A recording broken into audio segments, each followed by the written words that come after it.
Ya sampai kapanpun tentu saja yang namanya hard skill, soft skill, semuanya saling memperkuat. Dan seringkali kesuksesan itu justru bagaimana kemampuan soft skill. Oke, jadi untuk PPDB ada memungkinkan usulan dihapus mungkin Pak? Nah, ini ke depan nih Pak, ada nggak sih regulasi khusus soal perumahan nih Pak ya, untuk anak-anak muda jangan sampai ke depan itu nggak bisa beli rumah gitu Pak? 2 dari 3 Gen Z itu pesimis punya rumah. Yes. Alasan yang paling mendominasi adalah harga rumah semakin tinggi, pendapatan terlalu kecil, dan pekerjaan yang tidak tetap. Menariknya, 24% Gen Z lebih mengutamakan konsumsi experience, seperti nonton konser, liburan dibanding beli atau cicil rumah.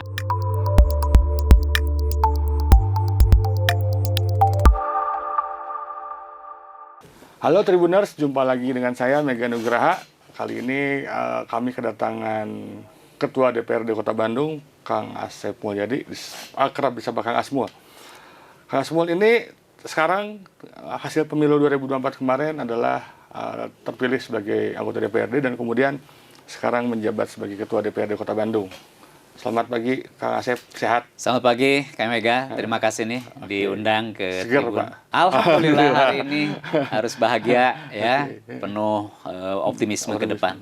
Juga Tribuners harus bahagia. Oke. Jadi Kang Asep ini hari ini kesini dalam rangka bertepatan dengan Hari Sumpah Pemuda nih, 28 Oktober. Kang, ini bicara ngomong Sumpah Pemuda nih, Kang waktu dulu masih muda, apa hal besar yang pernah dilakuin Kang? Kan kalau dulu tuh 28 Oktober 1928 itu kan cita-citanya memerdekakan. Iya, ya iya, kan? iya, iya. Nah, Kang mungkin berbagi semangat, berbagi kisah inspirasi Akang waktu masih muda tuh usia 20-an. Hal besar yang pernah dilakukan itu Kang. Iya, baik. Baik, Tribuners, Sampurasun ya. Betul ya, hari ini kita memperingati Hari Sumpah Pemuda 28 Oktober. Tentu saja ini harus menjadi semangat baru ya, mencas kembali gitu, bahwa kita sebetulnya semua orang punya jiwa muda ya. Mungkin hari ini tidak semua dari sisi usia kan beragam, tapi bahwa semangat kita harus tetap muda. Ya kalau tadi Mega tanya gimana tuh dulu katanya usia 20-an segala macam. Saya memang ditakdirkan lahir menjadi anak sulung ya. Oke.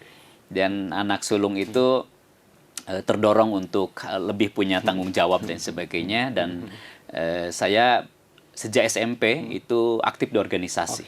Ya, mulai dari Pramuka, kemudian OSIS, kemudian Palang Merah Remaja. Dan di situ kan kita dipupuk, digembleng bagaimana kita memiliki jiwa kedisiplinan. Karena kalau kita lihat dan kita dengar bagaimana misalnya semangat Sumpah Pemuda yang dilakukan oleh para pemuda untuk menguatkan bagaimana kemerdekaan, itu kan mereka memang muncul dari pribadi-pribadi yang disiplin, pribadi-pribadi dia mampu berkolaborasi, bekerja sama begitu, dan itu biasanya dipupuk dalam sebuah organisasi. Jadi teman-teman anak-anak muda sekarang nih yang masih mungkin SMP, SMA, kuliah, maka aktiflah di organisasi, karena disitulah kita dididik, dilatih, digembleng tentang mental. Ya seringkali ya teman-teman capek kan kalau di organisasi itu ya gua yang ngusulin, gua yang harus ngerjain, ya gua yang harus tanggung jawab. Tapi memang itulah kehidupan. Kehidupan itu memang kita dituntut untuk bertanggung jawab dalam apapun dalam melaksanakan kehidupan itu. Oke. Dan ini juga saya terkait dengan soft skill Pak, ya kan? Karena beda generasi, saya kelahiran 86 gitu. 90-an ya pernah ngalamin lah itu Pak. Jadi susah beratnya berorganisasi pernah ngalamin, tapi mungkin sejak sekarang mungkin gadget gitu kan jarang mungkin yang sedikit minat berorganisasi sehingga berpengaruh pada soft skill mereka. Di samping hard skill ada soft skill juga Pak. Kaitannya dengan soft skill nih Pak untuk generasi muda sekarang. Iya. Ya sampai kapanpun tentu saja yang namanya hard skill, soft skill semuanya saling memperkuat. Dan seringkali kesuksesan itu justru bagaimana kemampuan soft skill. Ya, kemampuan berkomunikasi, kemampuan bekerja sama, kemampuan kita tadi mendorong tanggung jawab, kemudian juga siap untuk menerima kelebihan orang, siap untuk menerima kekurangan kita dan sebagainya. Itu kan soft skill. Dan soft skill itu dipupuk mau tidak mau ketika kita memang banyak interaksi dengan lingkungan.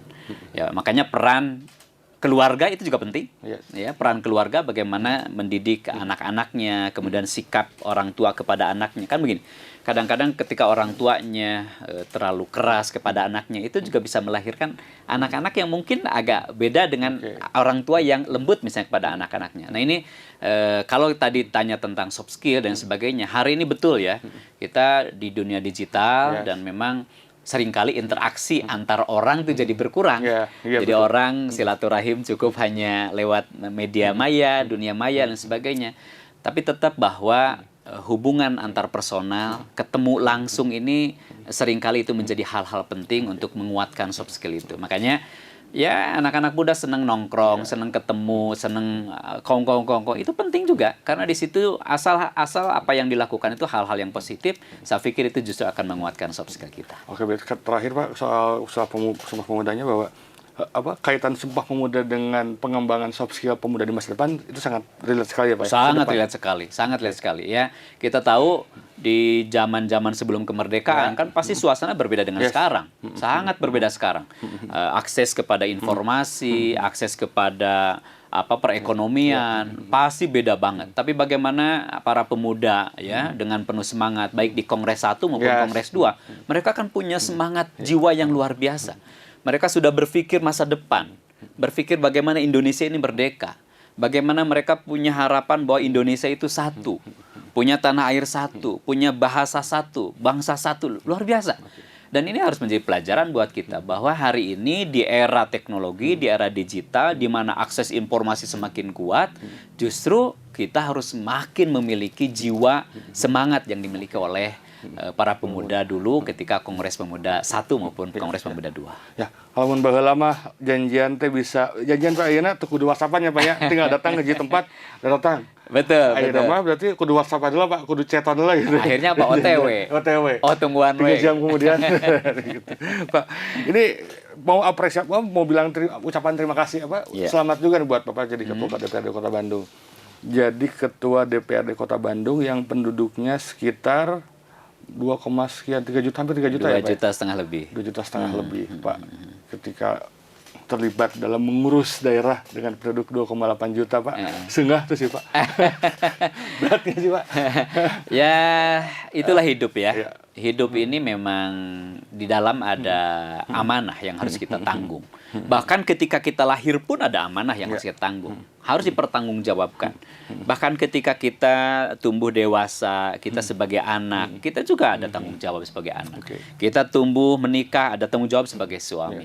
Kita di masyarakat, menjadi kelompok-kelompok di masyarakat, komunitas, kita juga ada tanggung jawab di komunitas. Nah, dalam perkembangannya tentu setiap orang pasti memiliki rencana dalam kehidupannya. Dan dalam rencana itu bisa sesuai, bisa tidak sesuai. Tapi apapun yang kita hadapi dalam kehidupan, itulah yang harus dinikmati oleh kita. Nah, saya sejak tanggal 24 September yang lalu dilantik menjadi Ketua DPRD Kota Bandung. Tentu ini amanah. Ya. Banyak orang mengatakan, Pak Asep, selamat dan sukses ya, katanya jadi Ketua DPRD. Ya, bagi saya satu sisi tentu mengapresiasi dan menghormati teman-teman yang mengatakan selamat dan sukses segala macam. Tapi dalam pikiran saya ini adalah ada tanggung jawab yang sangat besar. Karena bukan sekedar dilantiknya, tapi setelah dilantik mau apa. Itu yang paling penting. Artinya di hadapan saya sendiri punya tanggung jawab yang harus kami lakukan, kami kerjakan. Apalagi bicara Ketua DPRD, di situ adalah bicara tentang hasil pemilu, di mana pemilu adalah masyarakat menitipkan amanahnya, suaranya, harapannya begitu. Kemudian terbentuklah di Kota Bandung ada 50 anggota DPRD dengan berbagai latar belakang daerah, latar belakang warna dan sebagainya. Dan pimpinan DPRD tentu harus bisa mengayomi seluruh kepentingan itu. Ya, dan ujung-ujungnya adalah harus mendorong bagaimana DPRD harus bisa memenuhi apa yang menjadi harapan masyarakat. Ya, masyarakat sudah menitipkan suaranya di dalam pemilu dan sebagainya, maka DPRD kami punya tanggung jawab bagaimana 5 tahun ke depan harus mengawal supaya peran fungsi tugas pokok DPRD betul-betul bisa dirasakan oleh masyarakat. Jadi mau sekonyong-konyong Kang Asmo jadi ketua dewan lamun keur ngorana ente bersoft skill. Kayak gitu ya. Jadi apa yang dicapai Kang Asmua saat ini gitu tuh adalah buah dari hasil selagi masih muda, sering berorganisasi, sering berinteraksi, sering belajar, dan banyak hal lah yang dilalui Pak Kang Asmua. Jadi ketika menghadapi, yuk mau 2,8 juta penduduk, nggak berat ya Pak ya? Ya semuanya harus dihadapi dengan penuh optimisme. Yes. Ya, tadi disampaikan apa yang buah yang dihasilkan itu kan dari apa yang kita tanam. Makanya rata-rata ya, saya perhatikan orang-orang yang relatif berhasil, orang sukses itu justru dia memulai kehidupan itu dari sejak kecil, sejak muda. Dia udah punya visi besar ke depan, sudah punya rencana besar, dan sudah memiliki jiwa dan pikiran besar ke depan, begitu ya. Dan hari ini tentu saja ketika menghadapi berbagai tantangan dan sebagainya, ya kita hadapi. Ya, kita kerjakan dengan serius dan harus penuh optimisme. Karena optimisme dan harapan itulah yang membuat orang akan terus beraktivitas. Bayangkan kalau tanpa harapan dan optimisme, maka ketika menghadapi tantangan, orang kadang-kadang dia mundur. Ya kan? Makanya tetap dalam diri kita pastikan memiliki namanya optimisme dan harapan. Pak, ini ketika masuk Dewan nih, tugas Dewan itu kan sebenarnya 3, legislasi, pengawasan, dan budgeting, anggaran ya Pak ya? Betul. Tapi di antara 3 hal itu Pak, mungkin Bapak punya semacam misi, orang mau bikin apa gitu Pak, fokus dan visinya mau ngapain gitu Pak? Di luar itu ya, emang sudah jadi 3 pokok gitu Pak. Nah hari ini saya perhatikan di teman-teman DPRD Kota Bandung ya, itu relatif lebih banyak anak-anak muda sekarang dibanding yang sebelumnya. Artinya ini kan sangat relate ya dengan penduduk rata-rata ya di Bandung juga banyak anak-anak muda. Sehingga ini punya harapan besar sih. Apa yang menjadi harapan dari masyarakat Kota Bandung terutama anak-anak muda itu bisa difahami juga oleh teman-teman di DPRD. Itu yang pertama. Yang kedua, ya kami ingin menguatkan apa yang menjadi sudah dimiliki oleh Kota Bandung. Kota Bandung kita sudah terkenal dengan kota yang sejuk begitu ya, nyaman, kemudian juga enak untuk dikunjungi, para wisatawan datang ke Bandung. Kemudian juga Bandung sudah menjadi kota dunia, di situ ada Asia Afrika, konferensi Asia Afrika. Kemudian Bandung juga terkenal dengan kota kreatif. Saya pikir ini harus menjadi kekuatan Kota Bandung untuk bagaimana ke depan semakin diperkuat. Bahwa kelebihan-kelebihan kita yang dimiliki Kota Bandung, tinggal bagaimana itu diberikan stimulus yang cukup kuat, fokus, dan kalau itu dilakukan, maka mudah-mudahan ke depan Bandung ini makin nyaman untuk dijadikan tempat tinggal, tapi juga nyaman untuk dikunjungi banyak orang. Pak, untuk Kota Bandung ini sendiri nih Pak, jadi isu tahunan nih Pak, ini isu tahunan, isu ulangan lah, pengulangan pertama soal PPDB ya kan, zonasi, ada banjir, macet, Persib, gitu sekalipun bukan milik Kota Bandung lagi, tetap jadi isu bersama warga Kota Bandung. Terus kemudian banjir lah ya Pak ya, itu adalah isu-isu yang melekat sekali. Bahkan itulah yang jadi sering perbincangan nih Pak. Pertama soal PPDB zonasi dulu Pak. Zonasi memang pemerintah pusat kan Pak ya. Betul. Daerah juga agak berat untuk bisa menghapus atau bagaimana. Tapi paling tidak zonasi itu kan sebenarnya mensyaratkan adanya penambahan ruang kelas baru mungkin. Sederhananya ya gitu. Karena untuk menampung siswa-siswa yang ini. Ada kebijakan nggak sih Pak mungkin ke depan penambahan? Ya bicara tentang PPDB kan tadi betul ya. PPDB ini adalah kebijakan dari pemerintah pusat. Saya yakin pemerintah pusat ketika membuat kebijakan itu tujuannya baik. Niatnya baik ya, supaya memang ada pemerataan di situ, bisa jadi itu ya. Tapi kan di setiap daerah pasti berbeda-beda ya. Di Kota Bandung misalnya, dari sisi penyebaran sekolah, terutama ya SD, SMP, itu kan relatif belum cukup merata. Ada daerah-daerah tertentu yang bisa dijangkau oleh teman-teman masyarakat begitu. Tapi di sisi lain masih ada kecamatan, wilayah yang di situ akses kepada sekolah SMP itu jauh. Nah ini kadang-kadang menjadi permasalahan. Oleh karena itu tentu saja pemerintah Kota Bandung dalam hal ini kami terus dorong dari DPRD supaya upaya-upaya untuk memeratakan itu. Sebetulnya kalau kita lihat hari ini komposisi sekolah negeri, sekolah swasta itu relatif sebetulnya cukup. Gitu ya, cukup. Hanya saja masyarakat kan pasti menginginkan di negeri. Terutama di situ pasti ada keringanan biaya, begitu kan. Mungkin bisa jadi ada hal-hal lain yang menjadi kenapa mereka ingin masuk ke negeri. Tentu saja ini satu sisi adalah tantangan buat pemerintah. Bagaimana pemerintah bisa mengkoordinasikan supaya masyarakat bisa sama mau masuk ke negeri, sama bangga dan maunya juga ketika masuk swasta. Artinya kan dari sisi biaya perlu ada komunikasi dan perencanaan yang matang. Kemudian dari sisi kualitas juga perlu penguatan di situ. Ya, di sisi lain tentu saja ketika daerah-daerah itu betul-betul blank spot, mohon maaf.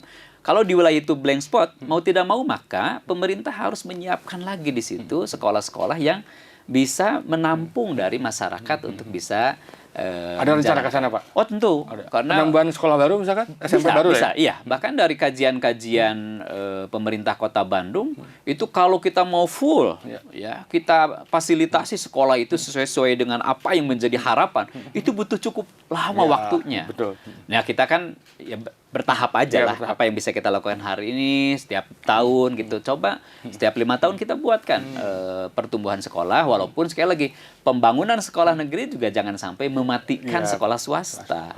Jangan sampai sekolah negerinya tercukupi, sekolah swastanya kosong.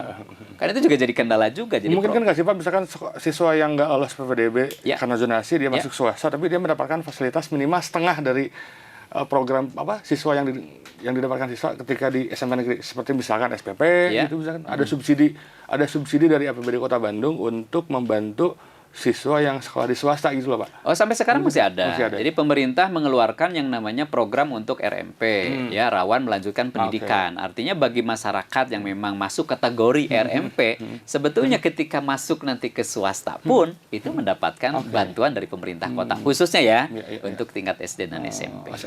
Karena kalau SMA kan levelnya udah di provinsi. Kalau SATAP itu memungkinkan nggak, Pak? Kenapa? SMP negeri SMP 1 atap itu yang SMP 1 atap. SMP kelas jauh kalau bahasa itu mah ya. Ya, kalau sampai sekarang kan paling penambahan ruang kelas baru ya. Bahkan menarik sebetulnya perlu dikaji juga ya. Kita selalu fokus kepada bangunan fisik. Padahal banyak juga contoh-contoh di beberapa daerah ada namanya sekolah alam. Artinya di situ bangunan fisiknya nggak ada. Tapi bagaimana mereka itu bisa menjadikan sekolah itu punya kualitas. Artinya harusnya nih ke depan perlu ada kajian bahwa kita tidak hanya tergantung pada fisik. Karena kalau hanya tergantung kepada fisik, kita jadi membatasi diri. Padahal ruang di Bandung ini banyak sekali. Ada tempat-tempat yang bisa kita jadikan untuk... yang paling penting kan bagaimana kita pendidikan ini masuk ya. Ide-ide besar, kemudian pengetahuan, kemudian tadi terkait dengan etika buat anak-anak itu kan masuk yang paling penting. Dan itu bisa dilakukan. Nah, ini perlu kajian ya, bagaimana kita mengembangkan nanti supaya biaya-biaya itu lebih fokus kepada bagaimana peningkatan kapasitas anak didik. Bukan sekedar fokus kepada fisik. Jadi untuk PPDB ada memungkinkan usulan dihapus mungkin, Pak? Tentu kami hari ini ya, kalau kondisinya seperti sekarang sih kita kalau memungkinkan itu bisa ditinjau kembali. Ditinjau kembali, kecuali kalau memang tadi ya dari sisi sekolah itu cukup merata. Kebayang nggak ini di Bandung loh? Artinya di kota kabupaten lain mungkin juga mengalami hal yang sama begitu. Nah, pemerintah sebaiknya pemerintah pusat juga bijak bagaimana melihat kondisi setiap daerah. Sekali lagi tujuannya saya yakin baik untuk supaya pemerintah daerah punya rencana yang lebih terarah supaya bagaimana sekolah itu lebih merata. Kemudian ini Pak soal macet, Pak. Ini juga sering jadi echo chamber di lini masa media sosial, X gitu ya. Bandung macet gitu-gitu, Pak. Sekarang kan ada BUTR, ada BRT gitu ya. Itu hanya imajinasi atau emang mau dipakai gitu, Pak? Ya, memang itu juga masuk di top of mind ya, masuk ke kami di DPRD, termasuk hal-hal yang menjadi tantangan masyarakat Bandung ya. Selain tadi masalah pendidikan, itu juga masalah kemacetan. Tentu Bandung menjadi tempat yang hari ini menjadi kota jasa, di mana orang juga datang, apalagi kalau bicara tentang hari Sabtu dan Minggu, itu luar biasa. Pak. Sehingga memang Bandung ini sekarang dari sisi jumlah pengguna ya kendaraan roda 2 maupun roda 4 itu sudah melebihi dari ruas jalan yang tersedia. Kalau itu terjadi maka pasti yang namanya macet itu kejadian ya, apalagi kalau kita di jam-jam sibuk ya, jam pagi ya, jam 7 sampai jam 9 atau jam 4 sampai jam 7 malam itu pasti jam-jam sibuk ditambah Sabtu dan Minggu. Pasti deh itu. Belum lagi ada faktor-faktor di situ tempat parkir yang belum tertata dengan rapi, belum lagi di situ perempatan-perempatan, pengaturan rambu lalu lintas. belum lagi di situ di persimpangan kereta api, Ya, itu biasanya ya. ada titik-titik krusial yang menjadikan kemacetan. Maka mau tidak mau memang Kota Bandung ke depan harus jauh lebih berbenah. Dan hari ini alhamdulillah kita mendengar dari pemerintah pusat melalui PUPR itu akan dibangun BUTR. Tentu itu kita harus sambut baik. Betul di dalamnya ada pro dan kontra itu biasa. Ada orang yang mungkin banyak orang juga yang mohon maaf tidak setuju dan sebagainya. Itu biasa ya. Apapun dalam kebijakan ada yang pro ada yang kontra. Kemudian ada lagi dari Kementerian Perhubungan. Kita juga mau mendapatkan yang namanya BRT ya. Ini patut kita sambut baik begitu, dan ini adalah merupakan bagian proses yang harus kita lakukan untuk mengurai kemacetan. Ya betul, memang kebijakan ini harus integral ya. Satu sisi mungkin pembatasan kendaraan bermotor itu kan ranahnya ranah pemerintah pusat. Sekarang mau diperlebar segimanapun kalau jumlah kendaraan bermotornya diperbanyak terus ya nggak akan cukup kita. Apalagi hari ini jumlah ruas jalannya tidak ditambah karena membutuhkan biaya yang sangat besar. Sementara kendaraan roda 2, roda 4 terus bertambah. Makanya BRT nanti transportasi publik menurut hemat kami itu juga bagian dari solusi, dan insya Allah 2025 kita akan mulai pembangunannya. Walaupun tentu saja ini tidak akan langsung, tahap awal akan ada 3 ruas rencananya, kemudian nanti terus berikutnya ditambah lagi, sehingga yang menjadi perkendala hal ini kan masyarakat enggan untuk menggunakan transportasi publik itu karena ketidakpastian waktu kan. Waktunya tidak pasti, kemudian kenyamanannya perlu diperkuat, kemudian biayanya juga harus kompetitif. Nah, ketika biaya kompetitif, waktu ditempuhnya jelas, tepat waktu, kemudian nyaman, insya Allah ini akan mengalihkan masyarakat untuk menggunakan transportasi publik. Jadi nggak bikin jalan baru, alih-alih membuat jalan baru untuk menghindarkan macet, malah jadi tambah macet, penambahan mobil baru gitu. Oke. Lalu ini Pak soal banjir juga nih Pak, tapi banjir itu kan sebenarnya bukan hanya urusan Pemkot Bandung doang saja Pak ya. Karena ada wilayah Bandung Raya yang terdiri dari Kabupaten Bandung Barat dan lain sebagainya. Tapi Bandung sebagai daerah cekungan memang jadi kena imbas itu Pak sebelum air-airnya masuk ke Jalur Citarum. Paling di Citepus gitulah paling banyak gitu Pak. Ya, memang banjir juga masih menjadi tadi ya top of mind. Walaupun isu banjir ini pasti ketika musim hujan kan. Kalau nggak musim hujan tuh sepi aja, nggak ada tuh isu-isu. Tapi kan kita juga harus mengantisipasi ketika musim hujan tiba. Maka bagaimana pemerintah kota memastikan bahwa titik-titik banjir itu juga berkurang. Memang pemerintah itu biasanya suka punya ukuran. Ukurannya adalah titik genangan di situ kan, dan lama genangan. Nah, itu juga ditarget terus ya, agar genangan air itu tidak lama ya, kemudian titiknya tidak banyak. Memang ada beberapa titik yang juga ini menjadi perhatian kita semua ya. Ada titik-titik tertentu, mohon maaf, ada juga memang oknum-oknum tertentu ketika banjir itu malah dia senang. Karena dengan banjir itu ternyata ada mobil mogok atau apa itu ya, motor mogok, kan jadi sumber juga tuh di situ.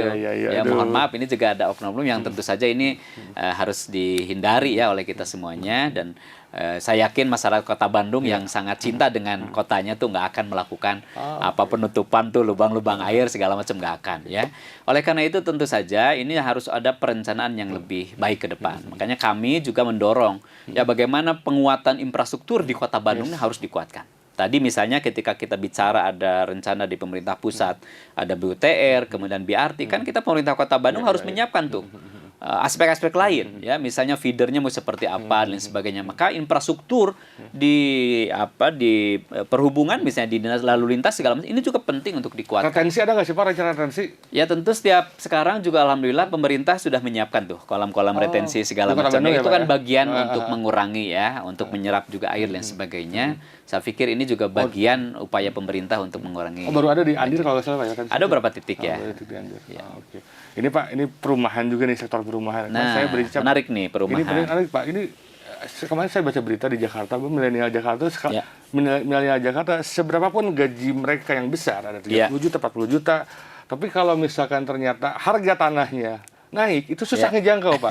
Ini Bandung memang belum nyampe ke sana. Rata-rata penghasilan warga Kota Bandung juga kan masih terbilang belum melampaui seperti itu. Betul. Nah, ini ke depan nih Pak, ada nggak sih regulasi khusus soal perumahan nih Pak ya, untuk anak-anak muda jangan sampai ke depan itu nggak bisa beli rumah gitu Pak.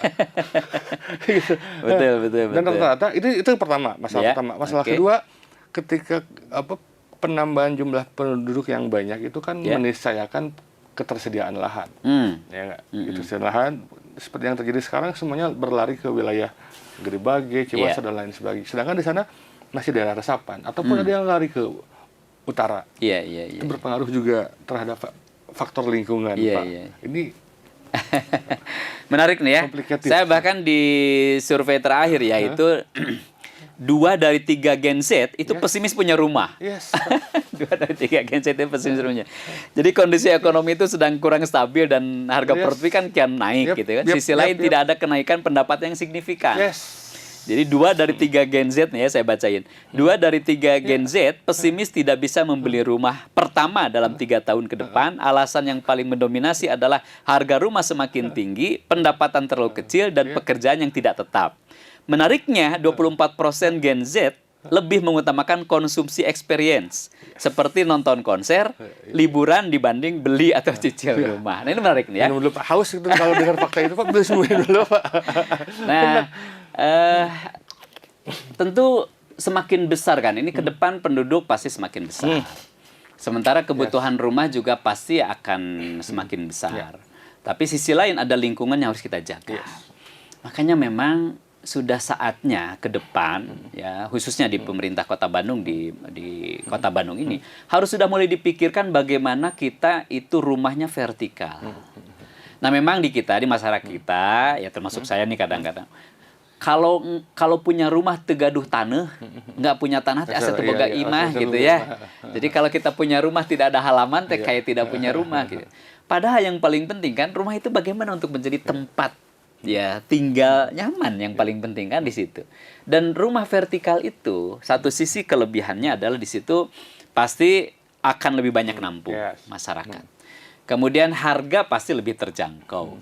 Yang ketiga, lingkungan akan lebih terjaga dengan baik ya. Apalagi kalau bicara sekarang rumah vertikal itu dia integral di situ. Ya di situ ada pasarnya di bawahnya. Kalau bisa di sekitar situ ada sekolahnya. Sehingga orang akan jelas di situ akan mengurangi biaya pengeluaran. Yang jadi masalah kan sekarang mohon maaf ya pendapatan kita tetap sementara pengeluaran makin tambah. Apa tuh? Transportasi ya kan? Biaya untuk ke pasar, kemana segala macam. Kuota. Iya, kuota dan sebagainya. Nah, ini harus ada pola ya mungkin pendidikan kepada masyarakat dimulai kita. Terutama untuk anak-anak Gen Z ya di situ udah harus mulai kita rumahnya vertikal ke atas itu. Dan kalau kita perhatiin negara-negara lain ya, mau lihat Singapura, lihat Hong Kong, itu penduduknya kan luar biasa, besar Hong Kong itu. Tapi saya perhatikan dia rumahnya vertikal ke atas dan di sekelilingnya tuh tumbuh hutan-hutan. Hutan-hutan kota gitu. Itu di RPJMD itu nggak Pak? Jadi program strategis berapa tahun ke depan itu Kota Bandung misalnya? Ya memang kalau di Bandung kan sekarang kita nginduk kepada RPJPN ya. Sudah ada rencana jangka panjang nasional. Kemudian diturunkan ke RPJPD ya, ke daerah. Kemudian nanti oleh pemerintah wali kota terpilih definitif itu nanti memiliki namanya RPJMD. Nah memang ada masuk di situ poin-poin karena masuk poin di situ untuk perumahan vertikal. Ya, sudah masuk sebagiannya pengembangan rumah vertikal. Tentu saya bertahap lah. Karena dari pemerintah pusat juga ada beberapa rencana juga ya untuk mengembangkan rumah vertikal gitu. Kan ada sekarang rumah deret Taman Sari, ada Rancasili, terus ada Antapani, Cingisat iya betul. Ada sekitar 4 atau 5 seingat saya itu. Masih akan terus bertambah gitu. Pasti akan terus bertambah ya walaupun ini harus jadi perhatian buat kita juga bahwa bukan hanya membangun tapi bagaimana memelihara ya kan di situ pasti ada risiko-risiko apalagi kalau sudah rumah deret atau rumah vertikal itu sudah cukup lama di situ harus ada rencana-rencana bagaimana maintenance dari bangunan tersebut supaya keamanan tetap kenyamanan tetap terjaga. Jadi kadang-kadang kita kan pandai membangun tapi kurang pandai memelihara begitu ya, pandai membangun tapi kurang dalam maintenance. Nah, menurut saya justru ini ke depan di samping juga membangun hal-hal yang baru, tapi bagaimana juga memelihara fasilitas-fasilitas yang ada. Ya. Rumah vertikal. Ya. Pak, ini soal saya pengen memorabilia dulu Pak. Ketika saya waktu zaman SMP itu Gor Saparua tuh jadi pusat peradabannya anak muda Bandung banget lah Pak ya. Iya, iya. Dari Gor Saparua itu lahir distro-distro dan lain sebagainya, ekonomi kreatif. Ya. Tapi setelah mereka menemukan puncak bentuknya nih Pak, akhirnya Bandung seperti yang sekarang, Bandung kota kreatif. Iya, iya, iya. Itu setelah itu apalagi mungkin Pak dalam sudut pandang pemerintah gitu ya Pak. Oke. Menarik nih tentang ekonomi kreatif ya. Yes. Bandung ini alhamdulillah kita sudah setelah ada undang-undang tentang ekonomi kreatif di pusat tahun 2019 ya, 2019 nomor 24 itu Bandung segera juga menyusun namanya Perda Penataan Pengembangan Ekonomi Kreatif. Dan bersyukur sebetulnya karena di Perda itu banyak hal ya sangat menguntungkan buat para pelaku ekonomi kreatif. Kita tahu di Bandung ini banyak pelaku ekonomi kreatif, banyak komunitas ekonomi kreatif, dan kita juga sudah dikenal menjadi kota kreatif, bahkan diakui oleh UNESCO sejak tahun 2015 ya. Artinya ini peluang sebetulnya untuk mengembangkan ekonomi kreatif. Nah, hanya saja mau tidak mau ini perlu penguatan bagaimana perhatian pemerintah kepada ekonomi kreatif. Dulu pernah ngalamin nggak Pak? Waktu zaman Separuh usia berapa tahun Pak? Saya berarti usia-usia... Saya SMP Pak. SMP. Saya udah SMA. Oh, SMA. Udah SMA Sempat mau berarti, kuliah. Pak? Iya loh, di situ kumpul segala macam kan, iya. di situ banyak ide-ide. Iya, iya. Kan anak muda ketika berkumpul tuh dia ide-idenya Yes. keluar gitu. Dan seringkali kan ketika kumpul di situ ada peluang-peluang, ya kan? Bagaimana kreativitas. Dan justru ke depan, apalagi Kota Bandung menjadi kota jasa itu mau tidak mau kita memang ekonomi kreatif harus tumbuh. Yes. Karena ketika ekonomi kreatif ini tumbuh, dia kan muncul dari kreativitas. Dan ini nggak ada habis-habisnya loh. Selama manusia punya pikiran, dia akan terus melakukan hal-hal kreasi yang baru. Nah, yang di Bandung ini yang harus dikuatkan, pertama adalah pelaku kreatifnya, yang kedua membuat ekosistem ekonomi kreatif. Ini yang harus dikuatkan. Karena teman-teman ketika sekarang bikin ekonomi kreatif, kalau ekosistemnya tidak dibangun, dia juga akan mengalami kesulitan. Di mana pasarnya, di mana risetnya, di mana sumber dayanya, ya kan? Kemudian di mana di situ tempat untuk berkumpul dan sebagainya, itu perlu diciptakan oleh pemerintah. Nah, kami termasuk mendorong kepada pemerintah Kota Bandung karena kebetulan saya menjadi ketua pansus nih untuk Perda Ekonomi Kreatif. Udah gitu saya ya. Pak ya? Sudah. Okay. Tinggal diperkuat nih perwal-perwalnya dilengkapi, kemudian bikin rencana induk pengembangan ekonomi kreatif untuk Bandung, baik itu untuk 1 tahun, 5 tahun, 20 tahun, supaya kita punya rencana yang jelas mau kemana ekonomi kreatif di Bandung ini. Apalagi kalau kita bicara Bandung ini ekonomi kreatifnya, bicara fashion, udah Paris Panjapa, bicara kuliner, makanannya enak dan enak sekali. Ya kan? Nah, gimana kita bicara ciptakan? musik apalagi? Mau nyari musik apa event, di Bandung ya Pak? Ya kan? Event, penyanyi-penyanyi, film itu nggak akan ada kalau nggak mulai dari Bandung. Artinya ketika kita bicara ekonomi kreatif, ini adalah jiwa kota Bandung. Makanya pemerintah ke depan harus betul-betul memperhatikan terkait dengan. Tapi baik lagi Pak ke tadi perbincangan di awal, di tengah potensi itu anak mudanya juga harus. Yes, ya, Pak. Betul. Anak mudanya harus terlibat. Okay. Ya, ini adalah kota kita, kota di mana kita dilahirkan, kota di mana kita dibesarkan, kota di mana kita bersekolah, kota di mana kita juga mendapatkan kehidupan, maka memang anak-anak muda Kota Bandung sudah layak mencintai kotanya. Gitu. Gitu. Jadi lupa waktu zaman ketika ekonomi kreatif di Bandung 90-an mulai itu Pak, teman-teman yang sekarang udah melenting punya distro itu Pak, jualan bajunya hand to hand Pak, hand to hand punya fashionnya di hand to hand ya gitu, tapi punya rilisan lagu gitu ya, hand to hand semuanya DIY. Dan memang bicara tentang ekonomi kreatif itu bicara tentang natural ya, natural dari masyarakat dan sebagainya gitu kan. Dan ini harus dilakukan. Sekali lagi sekarang mohon maaf ya, bicara tentang ekonomi kreatif tuh seringkali juga generasi-generasi yang justru sudah lewat tuh. Justru anak-anak Gen Z, anak milenial sekarang harus bicara tentang ekonomi kreatif karena mereka lah sebetulnya tulang punggung dari pengembangan ekonomi kreatif.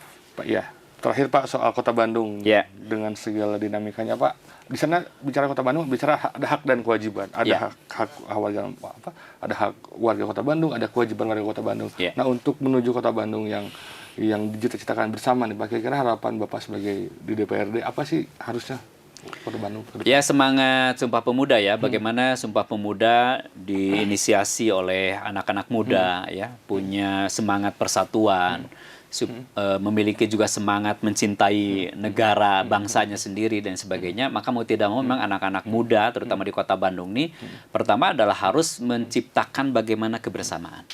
kolaborasi, ya, lintas komunitas. Seringkali kan kita ada ego komunitas dan sebagainya. Anak-anak muda justru ketika kita bergaul, berkomunikasi, berkolaborasi dengan berbagai tipe orang, itu justru akan memberikan pengayaan buat kita.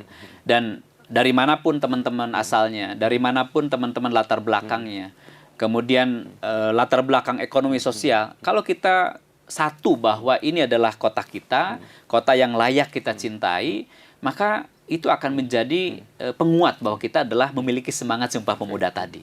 Tapi yang berikutnya juga tentu saja bukan sekedar masyarakat, bukan sekedar pemuda yang dituntut untuk mencintai kotanya, tapi bagaimana juga ya para pejabat publik, ya termasuk kami di dalamnya, adalah harus betul-betul bahwa ketika ya teman-teman yang sekarang diamanahi di pejabat publik harus fokus kepada pelayanan publik. Namanya pelayanan publik adalah fokus memberikan pelayanan terbaik buat masyarakat, begitu.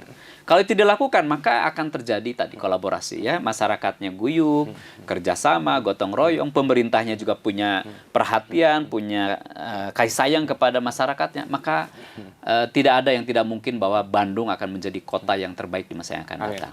Itu Tribuners, visi dan apa yang akan dilakukan oleh Pak Asmul. Pak Asmul ini kantornya di Jalan Sukabumi. Ini Tribuners yang gadget-gadget, ingat ya DPRD Kota Bandung di Jalan Sukabumi. Kalau boleh, kalau mau nanti mampir-mampir juga boleh ya Pak ya? Boleh mampir, gitu. Boleh tag juga, boleh DM juga ya, di kangasmul.id, di Instagramnya boleh. DPRD Kota Bandung itu adalah rumah rakyat. Jadi teman-teman juga yang mau menyampaikan aspirasi, curhat, bisa langsung ke sana dan bisa juga langsung via ke Instagramnya apa Pak Kangasmul misalnya. Kangasmul.id gitu. Ya. Oke Tribuners, sampai jumpa lagi di perbincangan selanjutnya. Hatur nuhun. Assalamualaikum warahmatullahi wabarakatuh. Waalaikumsalam warahmatullahi wabarakatuh. Download Tribun X sekarang. Menghadirkan lokal menjadi Indonesia.